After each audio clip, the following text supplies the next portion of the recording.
Dude, we're here with the legend, Sully from Godsmack, man. Good to see you. Good to see you. So, Florida, this is, we always joke, it's Godsmack country. Do you feel that when you come play shows in Florida? Yeah, I mean, I have a personal attachment to Florida. I had a house here at one point. My band's from here. Well, not from here originally, but has lived here for quite some time. Yeah. So, yeah. Do you have Florida memories of playing shows here? Anything that stands out? Yeah, the 99 X-Fest. Was that good? Well, we knocked out a security guard by accident. Yeah, that's so memorable. Yeah, the guy, I jumped out into the crowd. I mean, we were young. It was actually in 99, I think. And there was a moment of the show where I jumped into the audience like I usually do, or you did. I don't do that shit anymore. I'll fucking hurt myself. The crowd rolls you back up on stage eventually. When I came up, the staff that was in the barricade didn't see me roll up on stage. But when the guy looked back, he seen a dude on stage reaching for the microphone. He assumed I was a fan that got up there. So he came up, but he didn't have staff on his shirt. It was on the back. So as he's coming towards me, I thought he was a fan that wanted to sing. I put my arm around him, and he put me in this like bear hug hole. I'm like, oh my God. So I was trying to tell him like, hey, dude, I'm the singer, and he's just not paying attention. It's like, boom, and punched him in the nose, and then he fell back, tripped over the drum riser, knocked himself out. The crew comes over, gives him a few of them. And, next thing I know, the state police are walking towards me, and I'm like, uh-oh. And as they approach me, I was ready to turn around, and give him the cuffs. And the state trooper was just like, hey, man, nice right hand. And he walked away, and I go, oh, my God. And then, me and the guy seen each other later, and we're like, sorry. He goes, I didn't know you were the singer. I go, I didn't know you were security. I thought you were some guy trying to choke me out. And it was a big misunderstanding. At least you got it all worked out. That was one of my concert memories from Florida. Good. Yeah. Good. That's a good one. Becoming. Killer song. You have a way of finding the best musicians. Nuno Betancourt. You got Billy Morrison on that song. How'd that come about? Tell us about it. I got to tell you, I got to give credit to Billy Morrison. He found us. We didn't find them. He came to me with a piece of music he really liked. He asked me to write. So I found what I felt was a pretty strong melody and lyrical content for it, and recorded it. And then then we were talking about someone to come in and rip a really good lead, and obviously Nuno's name came up, and it was just obvious because I'm so good friends with him to begin with, and Billy loves him. So Nuno loved the track, came in, did an amazing lead, and that's kind of how the lineup happened. It's a great song, so we appreciate it. It's cool, thanks. Yeah, very cool. And then you just released a live album. How did you pick? Double live album. Sorry. Does it come with a companion video as well? It really does. So it's a whole package, but I did the double vinyl because I grew up listening to live albums. Exit Stage Left from Rush, Frampton Comes Alive, right? I mean, some like live bootleg from Aerosmith. So I wanted that was a bucket list thing of mine. I was like, when the career is right, when the time is right, and the catalog is there, we need to come out with a double live album of the best songs we've done over the years with a big, great audience. We did it close to our hometown at Mohegan Sun in Connecticut. And man, I gotta tell you, I've never been more proud of a product in my life.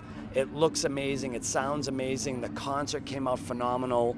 There's all these extra trinkets in there, like the retirement party for Tony and Shannon, and those last moments that we had on stage together as original members. It's everything I think a fan's gonna want in a package. So if you've ever been a fan of Godsmack and you don't get this product, you're really missing something special. Especially Godsmack. You guys are one of the better live bands Thank out you. there. Always have been. And you've had a lineup change. You've lost one of the greatest drummers in the world. Shannon Larkin retired. I get it. Everybody retires. Yeah. How has that changed your live shows, if at all?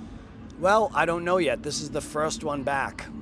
Okay. So, we did a quick run through Europe with Sam, our new guitar player, and Will from Evanescence. But as we all know, Will has a pretty heavy obligation with Evanescence and Amy, and I was very grateful for them to contribute Will to us to get us through those dates, because they were already booked before Shannon and Tony announced the retirement, so we had to do that. But now Sam's good. Sam Colton's our new guitar player, and he's dialed and amazing. We just got a new guy named Will Murph. I'm sorry, Will Murph. I was thinking of Will from Evanescence. Yeah. Wade Murph. Who used to play with Daughtry and some other acts like that. Great drummer, great energy, and tonight here at Welcome to Rockville will be his debut on stage. Nice. You better not fuck it up. Will there be any drum solos like you normally do? Not on this one, but Not we on are this one. we are ready to launch a world tour, and that starts on Sunday in Bristol, Virginia.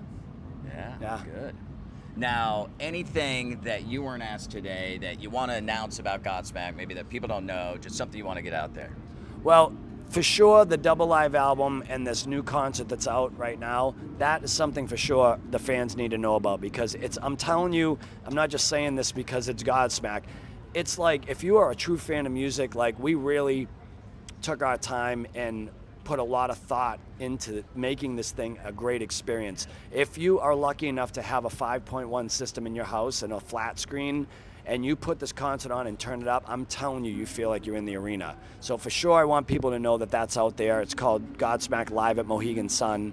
And I will say, it's a little premature to say what the title's gonna be, but we're working on new Godsmack that we're hoping will be out and available by first quarter of 27. Now, you had mentioned you were going to pull back from and just maybe focus on the legacy and singles, but you guys are working on a full-length album. I wanted to do that. If it was the guys staying with, the band, that was our plan. But then when they announced their retirement, we had to kind of pivot and rethink this. And so although that last record, Lighting Up the Sky, will be the last full body of work from the original members, we know now that we're going to, with the new guys, we're going to want to put out something at some point.